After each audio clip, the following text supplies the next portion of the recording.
এই লাইন থেকে। তো আমার প্রেজেন্টেশনের আজকে যদি আপনারা দেখেন যে প্রেজেন্টেশনের যে মূল থিম এনভায়রনমেন্ট এক্সপেরিয়েন্স সিমুলেশন মধ্যে প্লাস আছে এবং মূল টার্গেট আসলে হেলথ ওয়েলবিং। যেমন গত জাস্ট আমাদের প্রেজেন্টেশন থেকেও কিন্তু ইনফর্মাল সেটেলমেন্ট নিয়ে যে কথাগুলো হয়েছে সেখানে কিন্তু দেখা গিয়েছে যে হিট স্ট্রেসের কথা বলছে। তো সেই জায়গাগুলো হয়তো আমি টাচ করতে পারবো, কারণ মূল উদ্দেশ্য আমাদের আসলে আমরা কিভাবে আমাদের স্থাপনাগুলোতে ভালো থাকি। তো আমরা এনভায়রনমেন্ট বলতে যেটা বুঝি যে আমাদের দুই ধরনের এনভায়রনমেন্ট আছে, ন্যাচারাল এবং বিল্ট এনভায়রনমেন্ট। মূলত আমাদের যে কাজ সেটি হচ্ছে বিল্ট এনভায়রনমেন্ট নিয়ে, যেখানে আসলে অনেকগুলো সেক্টর রিলেটেড আপনারা দেখবেন: product, interior, structure, landscape, সিটিজ, regions and art. মূলত আমাদের মূল কাজগুলো বা মেইনলি আমি যে বিষয়গুলো নিয়ে কাজ করি সেটা হচ্ছে ধরা যেতে পারে ইন্টেরিয়র, স্ট্রাকচার, এই জায়গাগুলোতে। অর্থাৎ মূল বিষয়টা হচ্ছে বিল্ডিং ওরিয়েন্টেড, স্মল স্কেল যদি বলি। তো প্রথমে আসি এক্সপিরিয়েন্স। আসলে এক্সপিরিয়েন্সটা কি? এক্সপিরিয়েন্সটা হচ্ছে যে আমরা যে জায়গায় থাকি না কেন সেই জায়গায় আমরা অনেক ধরনের অ্যাটাচমেন্ট আমাদের মধ্যে হয়। সে অ্যাটাচমেন্ট কখনো social attachment, emotional attachment, behavioural attachment, বিভিন্ন অ্যাটাচমেন্ট হয়। এই ছবিটা হচ্ছে মেলবোর্ন স্কুল অফ ডিজাইনের, যেখানে আমি পিএইচডি করেছিলাম। দিনের বেলায় আপনারা দেখবেন যে লাইট নিয়ে, ডে লাইট নিয়ে এক ধরনের এক্সপিরিয়েন্স ক্রিয়েট করা হয়েছে। এবং এই স্কুলের ভেতরে যখন আমরা যেতাম তখন দেখা যেত যে বিভিন্ন মডেল, বিভিন্ন কিছু একটা এক্সিবিট হতো বিভিন্ন সময়। কিন্তু এই যে লাইট গুলো, শেড বা শ্যাডো গুলো, এগুলো আসলে যে কারোর মনকে আসলে একটা স্টিমুলেট করতো। তো সেখানে সারা উইলিয়াম গোল্ডহ্যাগেন উনি একটা বই লিখেছিলেন, ওয়েলকাম টু দি ওয়ার্ল্ড। এই বইটাতে উনি এই ছবিটা ইউজ করেছিলেন এবং বলেছিলেন যে দি আর্কিটেক্টস অ্যাকচুয়ালি মানে লার্জ একাডেমিক বিল্ডিং, কিন্তু সেখানে ইন্টিগ্রেট করা হয়েছে ক্লাইমাটোলজিক্যাল, ম্যাটেরিয়াল এবং সোশ্যাল সার্কামস্টেন্সেস গুলো। তো এইভাবেই আসলে একটা স্পেস এক্সপেরিয়েন্স আমরা দিতে পারি। তো এটা হচ্ছে হিউম্যান এক্সপেরিয়েন্স, যেটাকে আসলে আমরা ওইভাবে মেজার করতে পারি না। আমরা অনেক সময় মাইন্ড ম্যাপিং বা বিভিন্ন কিছু কথা বলি, কিন্তু এগুলো আসলে কিভাবে মেজার করি সেগুলোর কিছু টুলস টেকনিক হয়তো আবিষ্কৃত হয়েছে, কিন্তু এগুলো মেজার করার জন্য মূলত আমাদের মাইন্ডটাকে রিড করতে হয়। এবার যদি আমি আসি এক্সপিরিয়েন্সের আরেকটা ছবিতে, যে ছবিটা দেখে আসলে আমরা খুব সহজে এক্সপিরিয়েন্স জিনিসটা কি বা এক্সপিরিয়েন্স ডিজাইনটা কি বা আমরা আর্কিটেক্টরা কি ডিজাইন করি সেটার একটা পার্থক্য আমরা খুঁজে পাই। এখানে দেখবেন যে ডিজাইন একটা রোড তৈরি হয়েছে, কিন্তু মানুষজন যাতায়াত করছে মাঠের এই কর্নার দিয়ে। তো আমরা অনেক সময় ডিজাইন যেটা করে থাকি যে আমাদের মতো করে ডিজাইন করে থাকি, কারণ আমরা ডিজাইনার বা আর্কিটেক্ট। তো আমাদেরকে কোনো কিছু ডিজাইন করতে হবে, এই চিন্তা নিয়ে আমরা সবসময় মাঠে কাজ করি। কিন্তু ইউজারদের আসলে এক্সপেকটেশন কি, নিডস বা ডিমান্ড কি, সেটা কিন্তু এইরকম এক্সপিরিয়েন্স থেকে আসে। তো দুটো যদি আমরা কম্বাইন করতে পারি তাহলে আসলে ইউজার বা আমরা হিউম্যান বা হিউম্যানিটির যদি কথা বলি, নিডস অ্যান্ড ডিমান্ড, সেটা আমি আরবান সেটেলমেন্টের কথা হোক বা আরবান প্রথম যে প্রেজেন্টেশনটা হলো স্ট্রিট স্কেপের কথা হোক, সব জায়গায় কিন্তু আমরা সেটা অ্যাপ্লাই করতে পারবো আর কি। এবং তারপরে হচ্ছে আমার টপিক আরেকটা, সেটা হচ্ছে সিমুলেশন। আমরা হচ্ছে বর্তমানে আর্কিটেক্টরা বিল্ডিং এনার্জি বা ক্লাইমেট চেঞ্জ, এই বিভিন্ন বিষয়গুলো নিয়ে খুবই সচেতন এবং আমরা ডিজাইনের মধ্যে এই জিনিসগুলো প্রোভাইড করতে চাই। কিন্তু মূল বিষয়টা হচ্ছে যে আমরা কিভাবে প্রোভাইড করব, সেটাতে একটা সায়েন্টিফিক সিস্টেম থাকা দরকার। তো এইটাকে আমরা বলছি যে এনভায়রনমেন্টাল সিমুলেশন। অর্থাৎ আমরা ডিজাইন করলাম, ডিজাইনের সাথে আমরা হিউম্যান এক্সপিরিয়েন্সটা কানেক্ট করলাম, এবং সেই সাথে যদি আমরা বিল্ডিং সিমুলেশন বা এনভায়রনমেন্টাল সিমুলেশনটাকে কানেক্ট করতে পারি তাহলে আমরা আসলে এই হেলথ এবং ওয়েলবিংটাকে আমরা এক করতে পারবো। এই যে হিউম্যান হেলথটাকে আমরা অ্যাড্রেস করতে পারবো, যেটাকে আসলে বর্তমানে থিওরিতে বলা হচ্ছে হিউম্যান বিল্ডিং ইন্টারাকশন। আপনারা যারা আছেন, যারা ইন ফিউচারে এই বিষয়ে আরো জানতে চান, আপনারা এই হিউম্যান বিল্ডিং ইন্টারাকশন দিয়ে সার্চ দেবেন, দেখবেন যে অনেক বড় রকম কাজ হচ্ছে। বিশেষ করে কোভিড এর পরে আমাদের একটা ডিজাইন ট্রান্সফরমেশন কিন্তু হয়ে গেছে। আমরা আগে যখন ডুয়েলিং ডিজাইন করতাম তখন হাউস হোল্ড অ্যাক্টিভিটি বা এগুলোর কথা চিন্তা করে ডিজাইন করতাম, কিন্তু যখন কোভিড হয়ে গেল, কোভিডের মধ্যে সোশ্যালাইজেশন বা ট্রান্সফরমেশনের অনেকগুলো ধাপ আমাদের সামনে আসলো, যেখানে infection, disease, human two human interaction বিভিন্ন আসলো। তখন কিন্তু ডুয়েলিং ইউনিটগুলো শুধুমাত্র আমাদের বসবাসের জায়গাগুলোকে সার্ভ করতেছে এমন না, তখন এটার মধ্যে আমাদের হেলথ হাইজেনিক বিষয়টা আসলো, ওয়ার্ক ফ্রম হোম বিষয়টা আসলো, সোশ্যাল ইন্টারাকশন, সোশিয়াবিলিটি এবং হাউস হোল্ড অ্যাক্টিভিটি তো আছেই, সেগুলো আসলো। সুতরাং আমাদের চিন্তা করতে হবে। এখন আমরা শুধুমাত্র একটা পারপাসে ডিজাইন করলে হয় না, আমাদের ডিজাইনগুলো হচ্ছে মাল্টি পারপাস ওয়েতে করতে হয়। তো এই কারণেই আমি যে বিষয়গুলো নিয়ে কাজ করছি সেটাকে এই তিনটাকে কিভাবে আসলে আমরা এক করতে পারি, কম্বাইন করে আমরা আসলে টুয়ার্ডস সাস্টেইনেবিলিটি, এবং সাস্টেইনেবিলিটির জন্য আমি যেটা বলছি যে হেলথ এবং ওয়েলবিং, এটাকে কিভাবে আমরা ভালো রাখতে পারি, যেখানে হিট স্ট্রেসের কথা থাকতে পারে আমরা দেখাবো। তো বিল্ট এনভায়রনমেন্টের সাথে হিউম্যানের একটা সম্পর্ক আছে, সেই সম্পর্কটা কখনো হয় ফিজিক্যাল, কখনো সাইকোলজিক্যাল, কখনো আবার হয় সোশ্যাল, কালচারাল বা ইমোশনাল। এবং সেই ক্ষেত্রে বিল্ট এনভায়রনমেন্টের আমরা যারা এনভায়রনমেন্ট নিয়ে কাজ করি, আমাদের এনভায়রনমেন্টাল অনেক ধরনের এলিমেন্ট আছে। কেউ কেউ আমরা কাজ করি টেম্পারেচার নিয়ে, কেউ air quality, light, sound, climate, vibration, pressure, layout, special object, এগুলো নেই, এবং এগুলো টাইমের সাথে সাথে পরিবর্তন হয়। কিন্তু এই দুইটাকে কম্বাইন করতে গেলে আমাদের যে মূল উদ্দেশ্য থাকে যে কমফোর্টেবল বিল্ট এনভায়রনমেন্ট কিভাবে আমরা করতে পারি, যেখানে স্টিমুলেটিং পিপল ইন্টারাকশন বা সেন্সরি ইনভলভমেন্ট থাকা দরকার। তো এটা হচ্ছে মোর আমরা বলি আর্কিটেকচারাল সায়েন্স, এটাকে আমরা মূলত অ্যাড্রেস করি। তো এইখানে বর্তমান ডিজাইনের সাথে আমাদের গ্যাপটা কোথায়, কেন এই বিষয় নিয়ে আসলে কাজ করা বা কেন এই বিষয়গুলো নিয়ে সবাইকে জানানো। আমরা ডিজাইন করছি কিন্তু আবার আমাদের এক্সপিরিয়েন্সও আছে, সেটা যে কোনো সেক্টরে হতে পারে, সেটা আরবান স্কেলেও হতে পারে, যেটার ছবি আমি প্রিভিয়াসলি দেখিয়েছিলাম। কিন্তু সেইখানে যে আমাদের একটা সাইকোলজিক্যাল ব্যাপার বা ইউজার সেন্টার থিওরি, এখানে একটা লিমিটেশন আছে। আমাদের নিডস এন্ড ডিমান্ডস, আর আর্কিটেক্ট আমরা যারা ডিজাইন করছি, আমি আর্কিটেক্ট বলছি বিকজ দিস স্থাপত্য উৎসব, তো এই দুইটার মধ্যে একটা কানেক্টিভিটি দরকার, যে কানেক্টিভিটিটা আমাদের ইউজার সেন্টার থিওরি আনতে পারে, যেটা অ্যাকচুয়ালি এনভায়রনমেন্টাল সাইকোলজির আমব্রেলার মধ্যে আছে। সেইখানে যদি আমরা এই দুইটাকে অ্যাড করতে পারি, তাহলেই কিন্তু আমরা আমাদের নিডস অ্যান্ড ডিমান্ডটাকে কম্বাইন করতে পারবো আমাদের আর্কিটেকচারাল ডিজাইনের সাথে। তো এখন যদি একটু আমি খুব সহজভাবে আসি যে কেন এই জিনিসগুলো আসলে আমাদের দরকার। দেখেন 1970 থেকে 2030 আমাদের ঢাকা সিটির পপুলেশন কিন্তু ঊর্ধ্বগতি, এবং এটা কিন্তু মানে এমন না যে কোনো বছর কমেছে বা কোনো কিছু, উঠছে তো উঠছেই। ইভেন এখানে মিডল ইনকাম গ্রুপের পিপল এর যে অনুপাত, সেটা কিন্তু দিন দিন বেড়ে যাচ্ছে, এবং পোর কিন্তু অনেক সময় আরো পোর হয়ে যাচ্ছে। কিন্তু মিডল ইনকাম যারা আসলে আমাদের ইকোনমিক্যালি ড্রাইভ, মানে আমাদের কন্ট্রিবিউট করতেছে আমাদের দেশে, সেই মানুষদেরকে নিয়ে আমরা আসলে কিছু ভাবছি কিনা। এবং আমি যদি ফ্ল্যাটের প্রাইসের কথাও বলি, অ্যাপার্টমেন্টের প্রাইসের কথাও বলি, প্রায় অ্যাপার্টমেন্টের প্রাইস দিন দিন বাড়ছে, কিন্তু ঠিক তার বিপরীত ভাবে দেখা যাচ্ছে যে অ্যাপার্টমেন্টের সাইজ আবার কমে যাচ্ছে।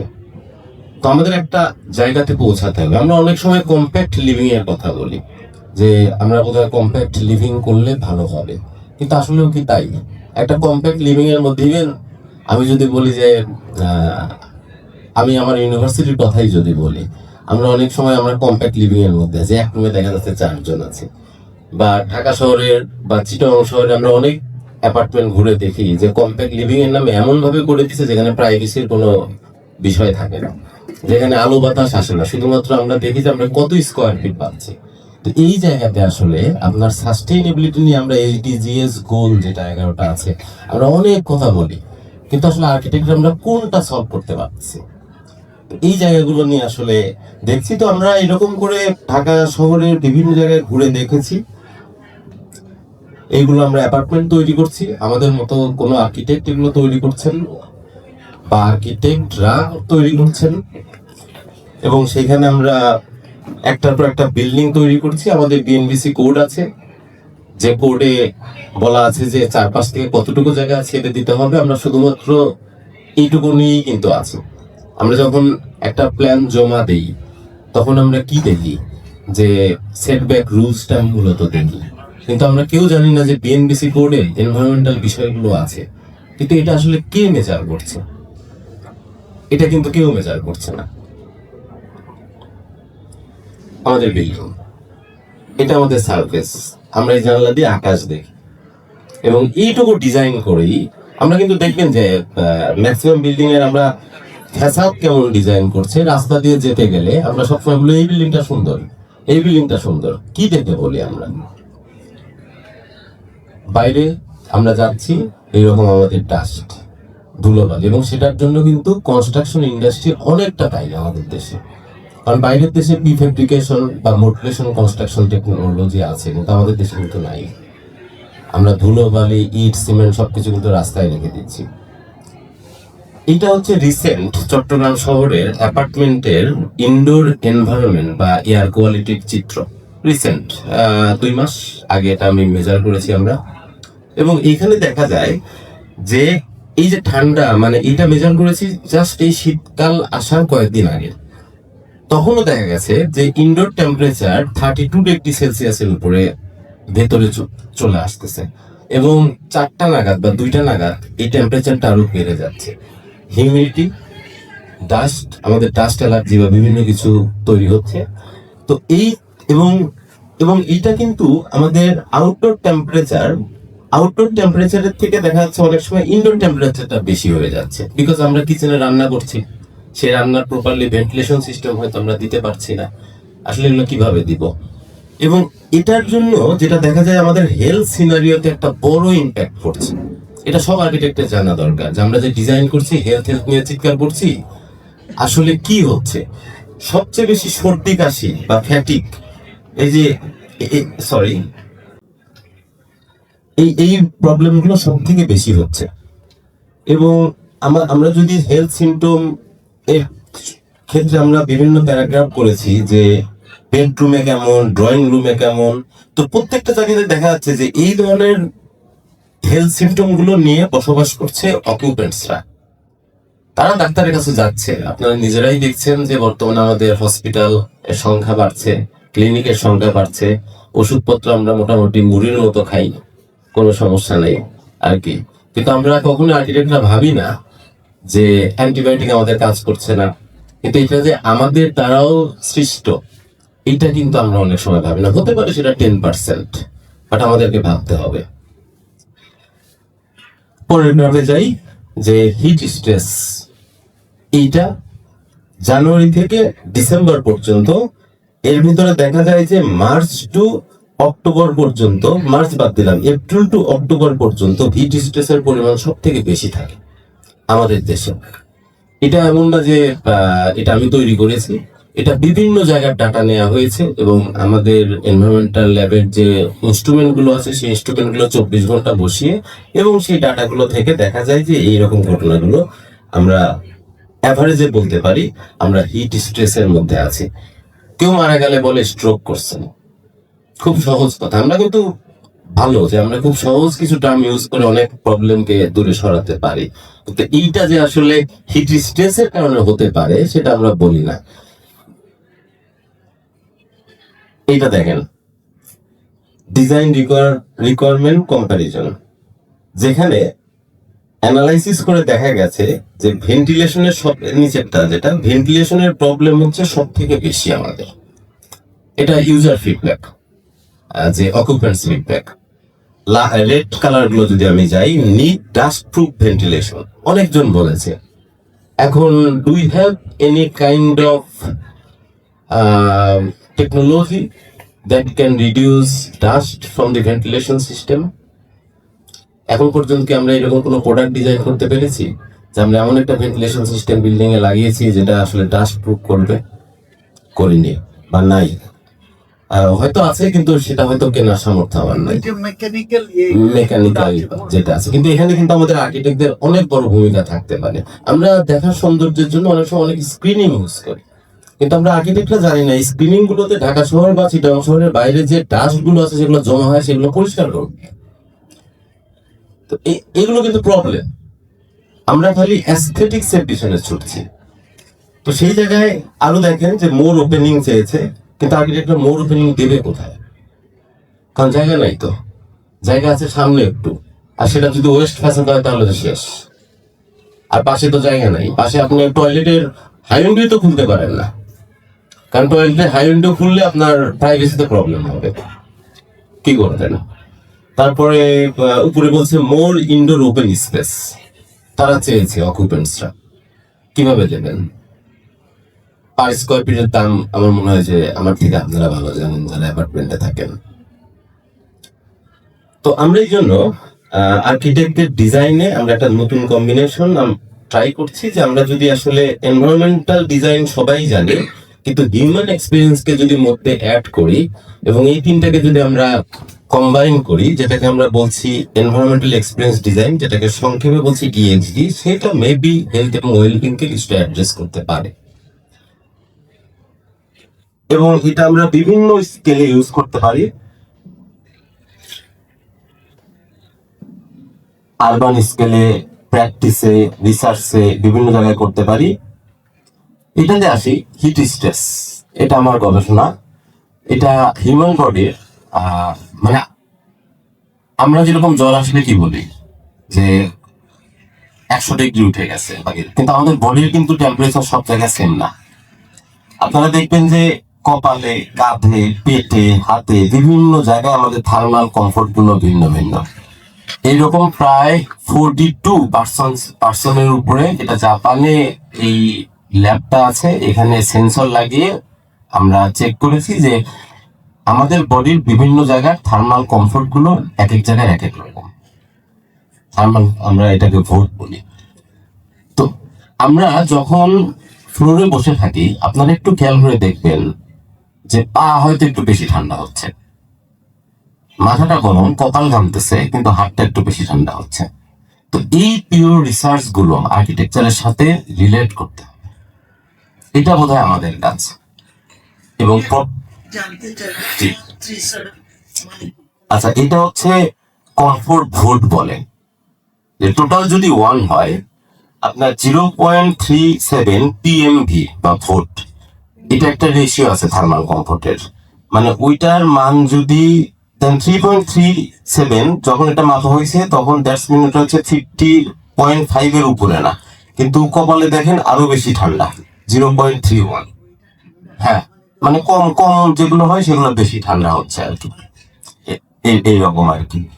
তো এটার আরো মানে আমি আজকে যে স্লাইডটা রেডি করেছি সেটা হচ্ছে যা জানানোর জন্য যে আমরা কি করতে পারি। এগুলো ডিটেল যদি আইবি চাই, আমি পরবর্তীতে আরো ডিটেল এগুলো বলতে পারবো আর কি। এরপরে যেটা আমরা করি যে বিল্ডিং সিমুলেশন, যে কোনো একটা বিল্ডিং আপনারা ডিজাইন করবেন, আর্কিটেক্টর ডিজাইন করবে, এবং এখন কিন্তু দেখবেন যে বিভিন্ন ডিজাইন কম্পিটিশনে বলা হয় যে সাস্টেনেবিলিটি কি বা বিল্ডিং এনার্জি কি, এই জিনিসগুলো কে চেক করবে। তো সেই ক্ষেত্রে আমরা মডেলিং তৈরি করি, মডেলিং তৈরি করে আমরা, যেমন এটা একটা বিল্ডিং, একটা রুম, এই রুমের মধ্যে আমরা এরকম একটা ক্লিয়ার গ্রিন রুপ দেওয়া হয়েছে। তো একটা রিসার্চ করা হয়েছিল যে গ্রিন রুপ দিলে হিট স্ট্রেস কেমন থাকে আর না দিলে হিট স্ট্রেস কেমন থাকে।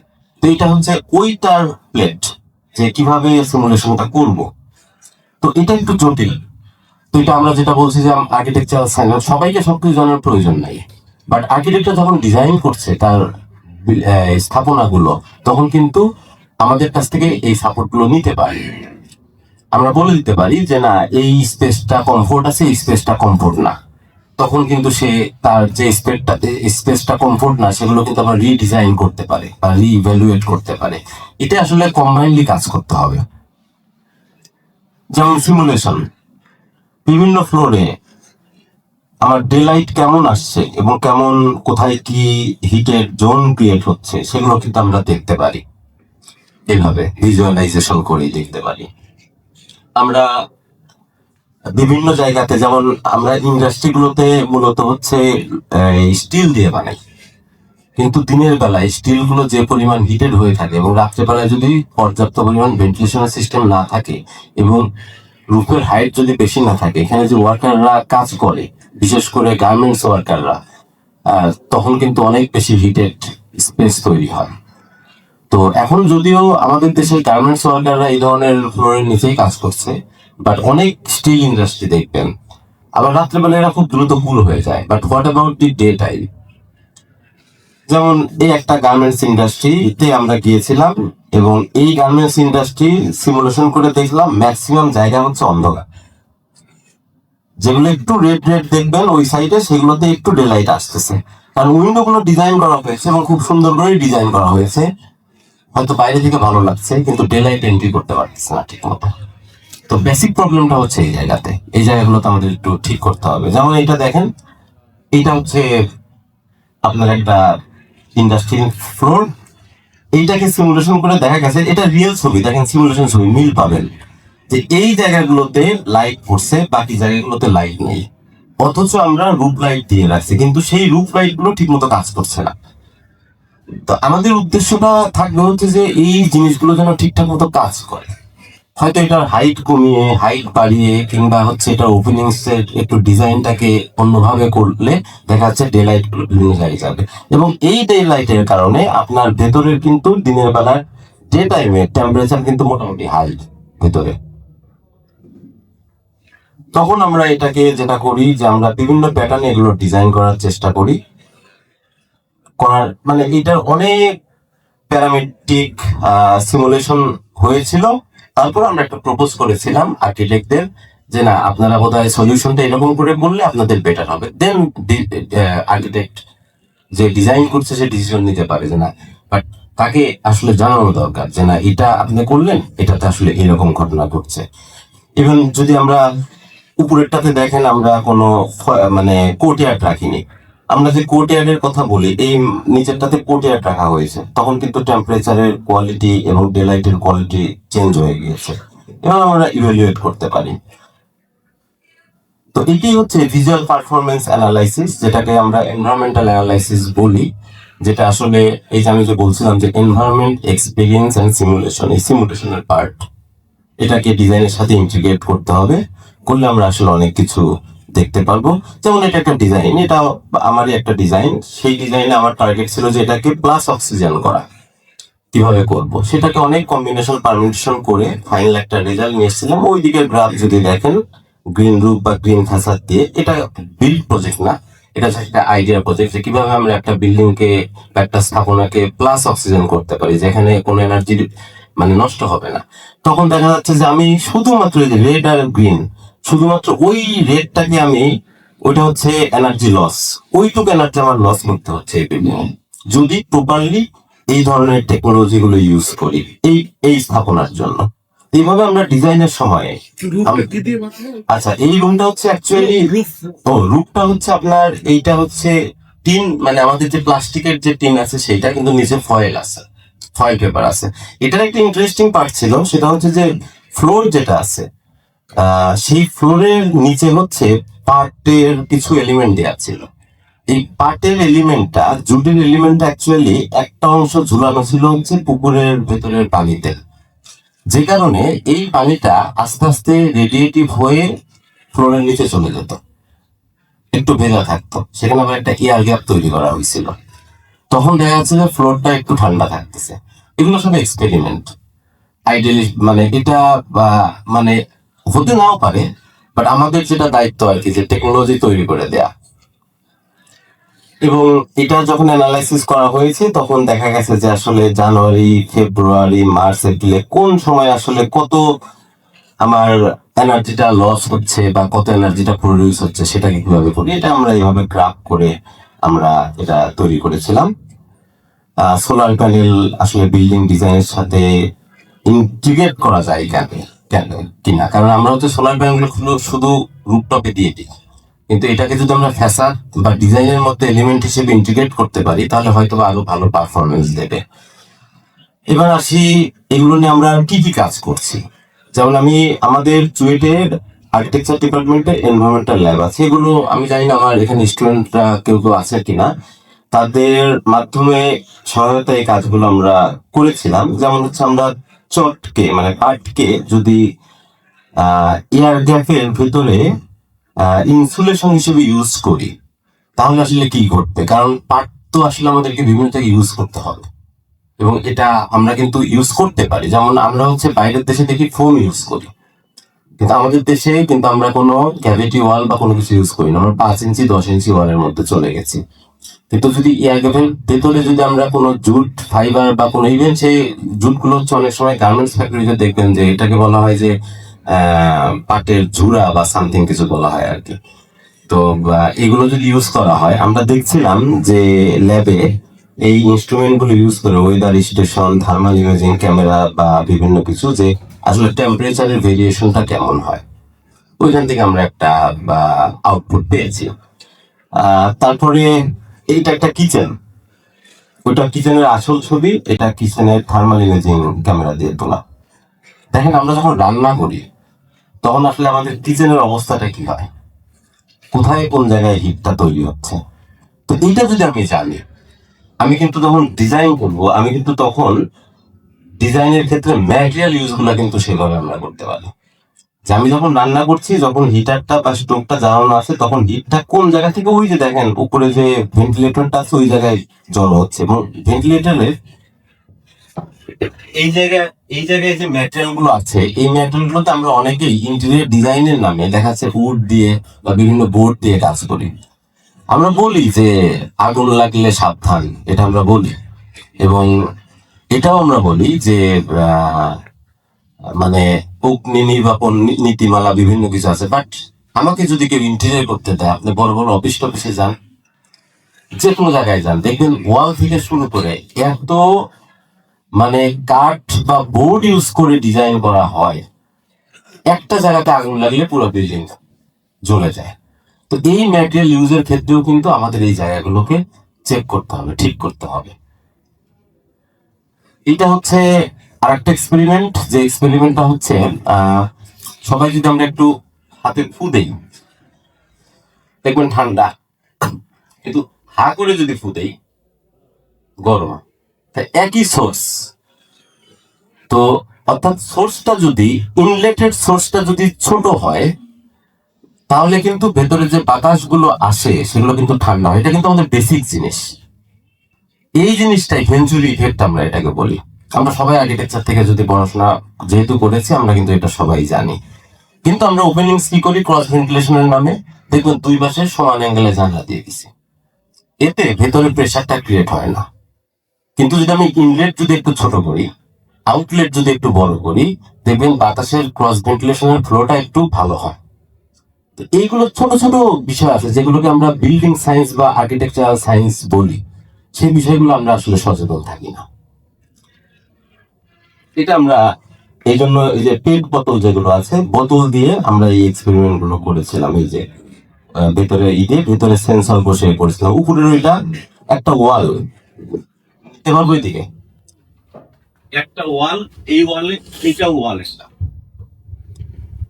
এটা একটা ওয়াল, এই ওয়ালের দুই পাশে আমরা হচ্ছে যে আমরা অনেক সময় এখন ভার্টিক্যাল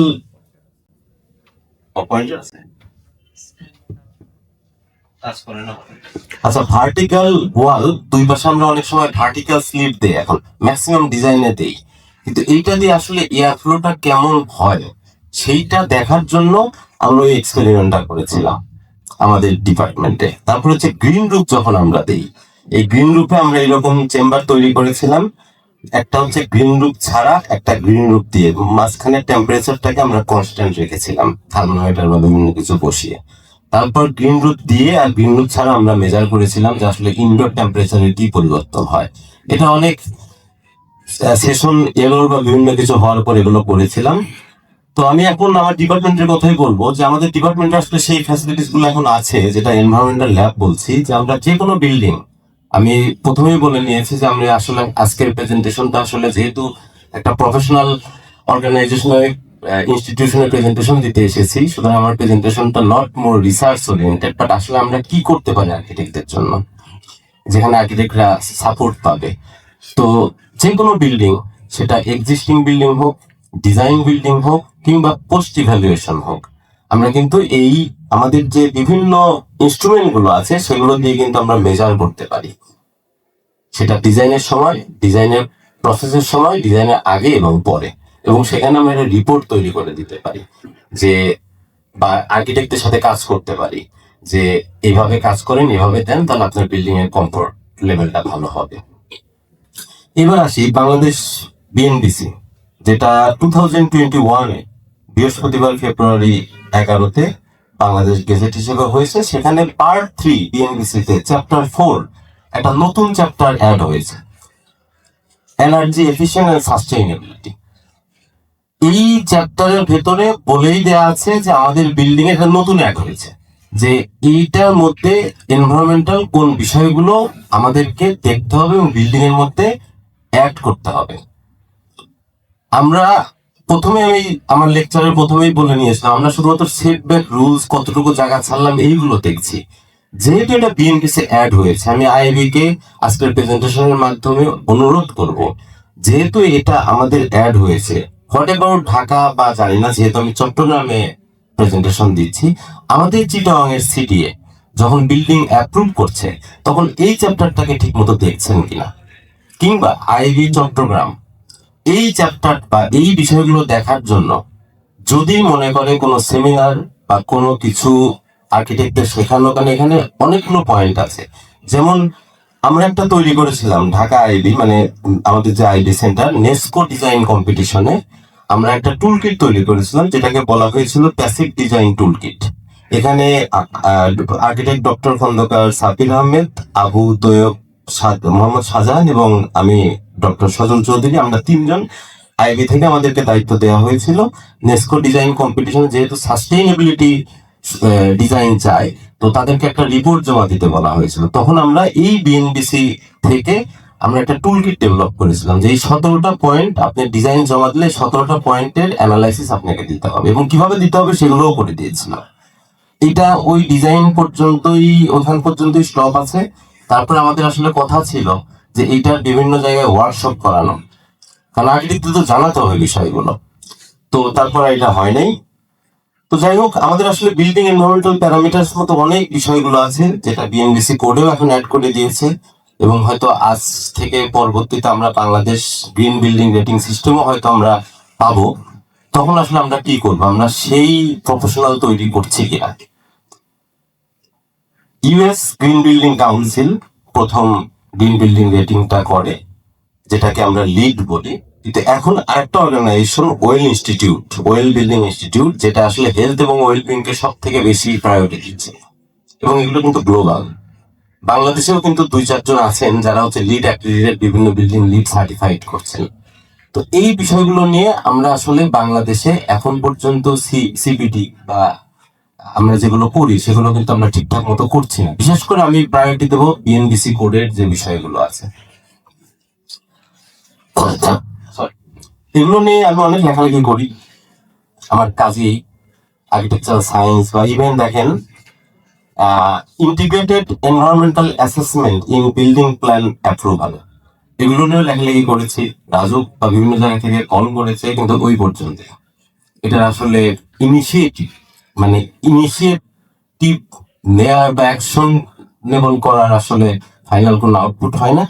বাট আমিও বলছি আমার যে এইগুলোকে আসলে আমাদের আইবি কে একটু প্রফেশনাল দৃষ্টিকোণ থেকে দেখতে হবে এই বিষয়গুলোকে, এবং এটা আমাদের প্রফেশনকে আরো, আমার মনে হয় যে শুধুমাত্র অ্যাস্থেটিক বিউটির জন্য বা ডিজাইনের জন্য আর্কিটেক্টের টাকা শুধুমাত্র তা না, আর্কিটেক্টের তারও ভূমিকা আছে, এই বিষয়গুলো কাজে লাগবে।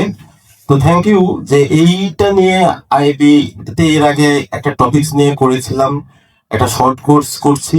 শুধুমাত্র তাই না, এই বিষয়গুলো যে জাপানে, কোরিয়াতে আমাদের স্টুডেন্টরা আছেন, তারাও কাজ করছে। এটা কোরিয়াতে লাস্ট সিওলের একটা হাউজিং ফোরামের প্রেজেন্টেশনে এই বিষয়গুলো আমরা তুলে ধরছি। তো ওয়ার্ল্ড ওয়াইড আমরা আসলে এই বিষয়গুলো নিয়ে কাজ করছি, এবং আমি এখন বর্তমানে community clinic Bangladesh, non air condition apartment building, multi storeyed apartment building Dhaka, carbon footprint, local dwellings, এই বিষয়গুলো নিয়ে রিসার্চ চলমান রয়েছে। তো আমি আইবি কে অনুরোধ করব যে আর্কিটেক্টরা যারা প্রফেশনালি ডিজাইন করছেন তারা করেন, কোনো সমস্যা নেই। আমরা যারা রিসার্চের সাথে কানেক্টেড বা আমরা যারা বিভিন্ন সেক্টর আর্কিটেকচারাল সায়েন্স বা এই বিএনবিসি কোড এগুলো নিয়ে কাজ করছি, তাদেরকে কম্বাইন, মানে আমরা যেন কো রিলেটিভ ওয়েতে আমরা যেন একজনের সাথে আর একজন কাজ করতে পারি কম্বাইনলি।